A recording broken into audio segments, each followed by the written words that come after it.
Horror games use fear to convey a message or a story, but as of late, it's turned more into just advertiser-friendly slop, having bugs riddled in the game and coping, saying, "It's just a feature, bro." Rather than actually trying to scare you, these games tend to take the easy way out, and for the most part, it actually works. Take Five Nights at Freddy's, for example, the game that turned a whole generation into furries, and that's if you're lucky. Just be glad you didn't turn out like Pyrocynical. The gameplay behind FNAF is extremely straightforward. Sit in chair and survive 6 hours. And only more recently have they implemented the ability to walk around. Finally. Walk. Don't get me wrong, the first few games from the FNAF franchise were legendary, causing all the funny YouTubers with dyed hair to scream at their computers. I loved it. But I wanted to find a horror game that would terrify me, one that would leave me thinking about the game, wanting to discover more secrets about the game, one that will scare me so much it will make me be scared to be home alone, wondering if I'm even home alone to begin with. And on my search, I found Nun Massacre. But the main reason I'm making this video is after finding Nun Massacre, it led me down the rabbit hole of Puppet Combo, the team behind Nun Massacre. Each game more unsettling than the last. But the one that really stuck out to me is Power Drill Massacre. When I was just a baby BMO boy, I saw the funny milkman playing this game, and for some reason it absolutely dongled me up. To the point where when I first played the game, I was actually too scared to even move around the building. No, not a coward by the way, my survival instincts are just better than yours.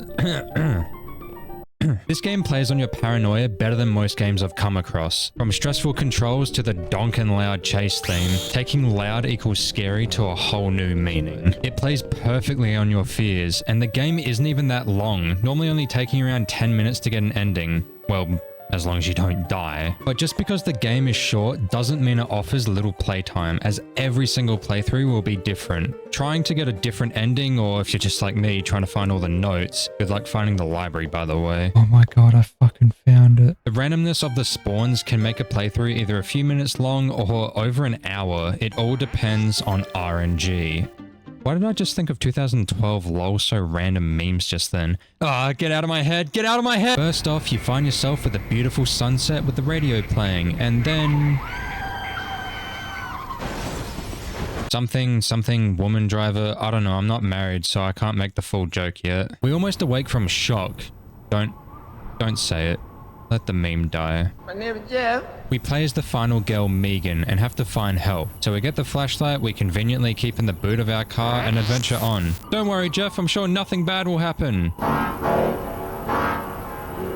Never mind. Heading up the hill, there's an abandoned shed with a pentagram on the back. I'm not really sure why there's a pentagram here. I mean, come on, man. You could have done something way better than this. Like having a note that says surprise being a reference to the sugar tunnels. Or even graffiti saying express to the sugar tunnels. I don't know. This part just felt lazy to me. But one problem in an entire game, not bad. Heading further up, we find an abandoned building known as the Brendan Sawmill. And a man just standing up on the...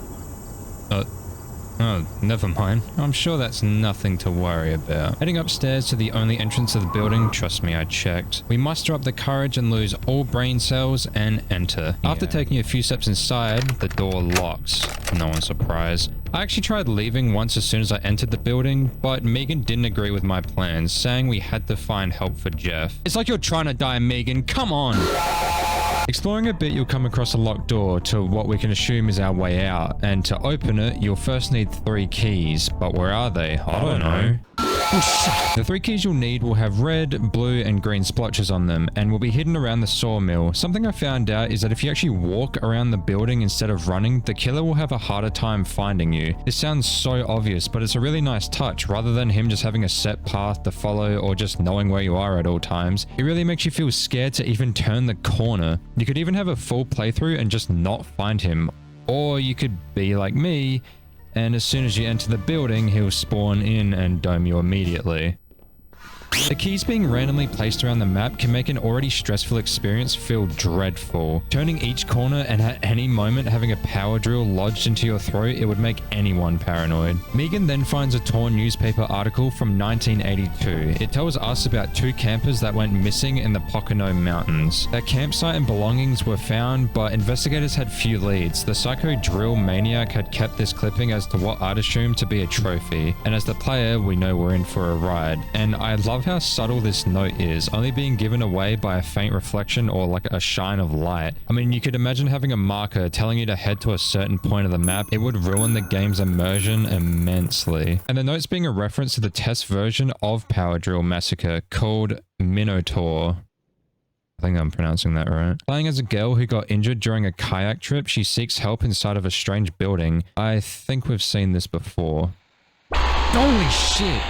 Far out, that was loud. I think I figured out Puppet Combo's strategy. Loud equals scary. Looking around some more, we are met with the Power Drill Killer. But back to finding the notes. The shines of light could either be a note or a key, but the notes will have a static location, so you don't need to play a gambling game just to find them all. And if the door locking behind us wasn't evident enough, we are given a new goal.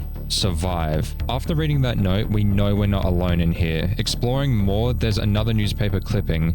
Pocono vanishings. No trace of missing campers. Reporting 12 campers have disappeared between 1978 to 1985. And I think it goes without saying the drill maniac is behind these happenings. Stumbling into a library, more clippings are laid down, saying that in 1981 the mill closed after a series of accidents, even having the locals of the area believing that it was cursed, with mishaps, fires, and even deaths occurring. The article continues that the original building was an orphanage called the Sunshine Children's Orphanage, constructed by constructed by Russell Mort, an inventor who rose to fame during World War II, but eventually committed game over after some allegations of child abuse became public. Average orphanage from that time period, to be honest. And the orphanage became abandoned until the 1975 fire. The remains of the building were turned into the Brendan sawmill, and many accidents happened within said building, even taking 7 workers' lives. Being able to also find a note left behind from another unfortunate passerby who believes he was going to die here, saying someone came to that campsite in the middle of the night, and doesn't seem like the note was finished. Maybe David was able to escape, right? Anyway, one thing Puppet Combo loves doing is having the option to play the game in cinematic camera mode, giving it a cool 70s horror vibe. Turn this off as soon as you can, because if you're anything like me, you're going to be humping the wall more than if you're playing Doom 2. Plus, you'll just be easy killing for the drill maniac when he finds you, but it does look pretty cool. You know what? I take it all back. Playing like this really isn't that bad. At least I went out in style. The sound design in this game is perfect, having every noise feel hostile and making you feel unwelcomed. While playing, I was able to actually find some secret sounds, like a dog toy.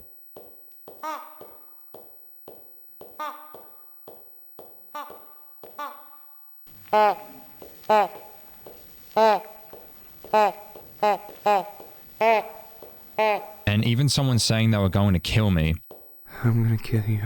These work perfectly in making the player feel on edge. Sounds like these can make or break a game. I mean, could you imagine if the game had that donkin' generic horror theme from almost every indie horror game? You know, the pulling strings one. I honestly hate that horror theme because every horror game seems to use it. I know I talked about it in the Pumpkin Panic video and they used it, but I didn't mind it quite as much, only because it was in the normal difficulty, not the nightmare. To me, the normal mode was just the tutorial. Anyways, sound good from game. Yes. I think I just had PTSD from Siren Head Field. And finally, the endings. If you manage to find the locked door, it will say you need 3 keys to unlock it. And once you find them all, by the way, good luck, you'll be able to enter. Guess I have to go in. Even having Megan nervous and second guessing to go through the door, because once you pass through, there's no going back. We are met with a long hall, almost feeling infinite, but after a while of walking, in the middle of the hallway we find a little girl. Asking if she can help us get out of here, we are met with no response. If you're lucky enough, you're actually able to find this little girl while exploring the sawmill, normally running away from something. Perhaps this is someone that lost their life to the driller killer. It's even being referenced in one of the notes. Catching up to the little girl, no words are said. But if you run, the little girl will run at the same time, even standing still when you do, almost mirroring Megan. This spawns the thought of, is this little girl a young version of Megan? But before we can properly evaluate the situation, we are met with a familiar face. Running through a red-tinted hallway, slowly turning pale, running as fast as you can, knowing one slip will be the end, and then... hearing a radio broadcast talking about how Megan went missing, while hearing our final girl being tortured, forcing you to sit through an excruciatingly long sequence with all means of hope being lost, knowing our best efforts just weren't good enough. Oh, and yeah, that's the good ending, by the way, so I want you to imagine how bad the bad ending could possibly be. Hint, it is somehow worse than you think. Inside the sawmill, there are these passageways known as the sugar tunnels. This is how the killer is able to get around the building so efficiently. If you make any noise, he'll hear you and come sprinting after you, using these sheet metal doors as an easy way to get the jump on you. By exploring the sugar tunnels, you can actually find a library, the shower rooms, and even a super cozy swimming pool. What do you mean this is still water? But if you didn't get caught in one of the seemingly infinite dead ends inside these tunnels, we continue exploring, and then Megan stumbles across a strange room in the sugar tunnels known as the killer's lair. As soon as she enters, the door locks behind her, trapping Megan inside. The room is dressed with childish wallpaper and a tea set, which is reminiscent to the building originally being an orphanage, with organs and piles of rotting meat laid everywhere. Man, its guts are all over the place. It's all chopped up and spread around and... Oh, no, wait, it's just a blanket. I think I left it here this morning. And even a skeleton on the killer's bed saying, I think somebody still sleeps here. No shit, I think he's fucking behind you, Megan. Turn around. With tools used to brutalize the victims of the area, and I don't think that's gonna fit in there. And before we know it, the killer traps Megan inside the cage and strips her clothes off. The drill maniac tries to communicate with Megan, talking like any League of Legends player, speaking only in childish mumbles. Megan, unable to understand the killer, she starts crying. The killer, getting frustrated, runs off, and then the same music starts playing from a music box.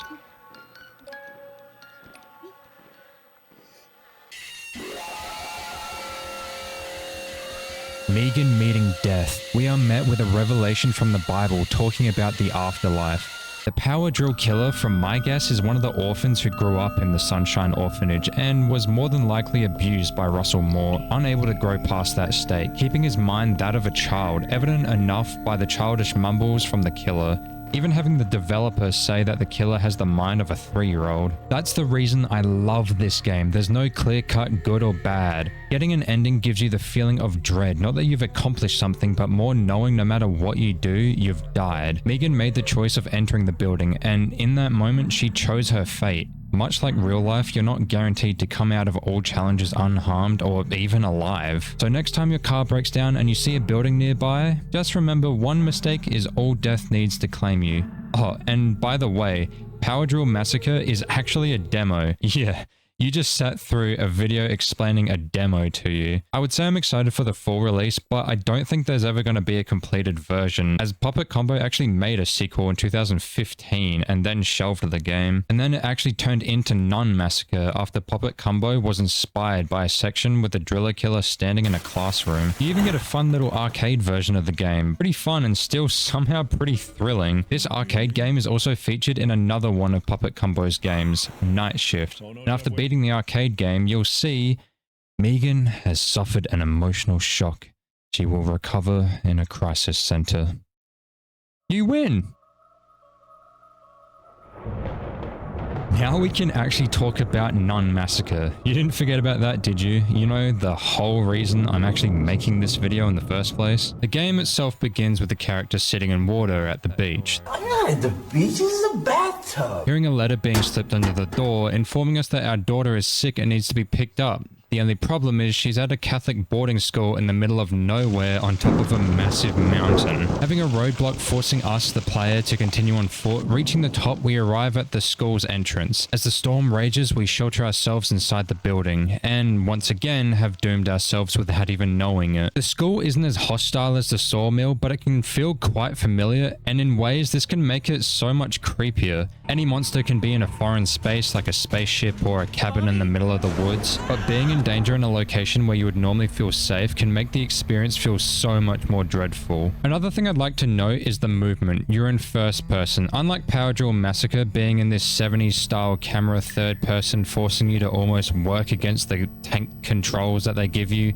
In Nun Massacre, it feels so much smoother. Neither a good thing or a bad thing, just something I wanted to note. The controls in Power Drill Massacre make the experience much more stressful, but in Nun Massacre, the nun's existence makes the game stressful enough, at least for my little heart. I know you can just play Power Drill Massacre in third person, but come on man, those camera angles look so cool. The school will greet you with bedrooms for the students, the kitchen, schoolrooms, and even rusted vents, which you'll first think you're safe in until being face to face with pure fear chasing you down. The gameplay is similar to most horror games, but taking in puzzle solving and avoiding the thing chasing you down. Heading up the stairs, you'll find a pit of barbed wire. Exploring the floors you're on, you'll be able to find a wooden plank, and you'll be able to advance to the next floor. And hearing something down the hall, you then get static appearing on your screen. Turning the corner, you are met with the dreaded nun, with eyes plucked out of their sockets with black blood crying from the mask and an almost glowing white robe. And then she sees you. The loudest noise you've ever heard plays with static in the background and a woman screaming, filling you with adrenaline, giving you a fight or flight response. And if you're anything like me, you're probably running. In this game, there are 5 endings, including just being murdered by the nun. And the most common one I've seen people get is the barbed wire ending. Okay, I'm going upstairs. Either missing the wooden plank or even just not getting the plank in the first place and falling inside. Just to have the nun slowly appear watching over you as you slowly die. Hearing the chase theme, you'll notice there's a woman screaming. This is a real woman's scream from a 911 call from someone by the name of Ruth Price. She called 911 reporting that somebody was attempting to break into her home, and then Ruth started screaming, most likely to seeing someone inside her house. And this was all captured on the call and put into this jump scare stinger. No doubt terrifying anyone subjected to it. When being chased, there will be a descending and ascending sound. This is what helps make the game ridiculously scary. I played this game for roughly 10 hours by now, and it still somehow scares me. Using the static, it will tell you if the nun is close, and if that's not good enough for you, then there's an item called the radar. This will show you where the nun is with a motion sensor around you, similar to the motion sensor from Alien Isolation, giving you the advantage to not get jumped. However, the nun will stand still at times, almost hiding from the player, causing the static and radar unable to detect her, leading you into either a false sense of security or even keeping you on edge at all times. This is perfect for the game. When I first played the game, I saw the nun but didn't even realize it was her until it was too late. Feeling true fear, the feeling of your heart racing, your stomach sinking, your pupils shrinking, your muscles clenching. Nothing can achieve this more than hearing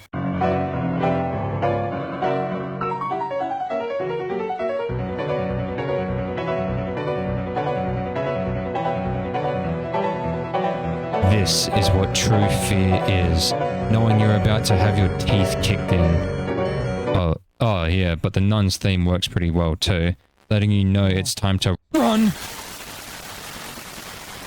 The second ending where you fall into an unescapable pit and are met again with the nun overlooking you until she vomits blood on you, slowly killing you. Another ending where you continue down a distorted vent for quite some time and then are met with I don't know what this is, but he's a little fella, so I'll forgive him for killing me. Being honest, I actually have no idea why this is in the game. It's really weird, and I don't know where or how it fits into the world of Nun Massacre. My main guess is it's one of the children that lost their lives to the nun, having their soul trapped inside the skull, almost wanting revenge and taking it out on anyone that gets close to it. Am I reading way too hard into this? Yes I am. Hard cut. Across the game, you'll find notes or letters left behind by our daughter and learn that she's being treated very poorly at this school, with the main nun or sister not treating her like the other students and in fact inflicting harsh punishments on her, even having one of the notes say that our daughter needed to use the restrooms and wasn't allowed to, and went at her desk. But then the nun found out, and so did the rest of the class, and to say the next part made me feel really uncomfortable is an understatement. The nun forced our daughter to take her skirt off and walk around in her soaked underwear for the rest of the day, being bullied by the rest of the children without any help from the other sisters of the school. Classic Catholics. For real though, if you think that's bad, it somehow gets worse, to the point where I can't even say it without the video getting taken down. So yeah, deal with that. that as you will. Our daughter even saying that she's trying to pray more, hoping Jesus is watching over her, but she feels alone. Saying she can't make friends and nobody wants to talk to her. Having a horror situation scary and also making the player feel extremely sorry for the daughter and feel extremely uncomfortable is executed very well here, to the point where I didn't really want to continue playing. Someone should have showed these kids the empathy song from Adventure Time. God damn. For real though, when a horror game can make you feel something that isn't just fear, they're doing something right, because let me tell you,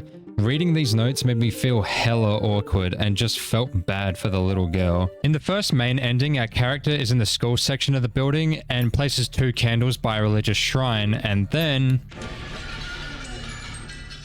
collects a statue head from a crucified body. Upon finding a headless statue in the graveyard, the doors lock behind you. You are trapped here.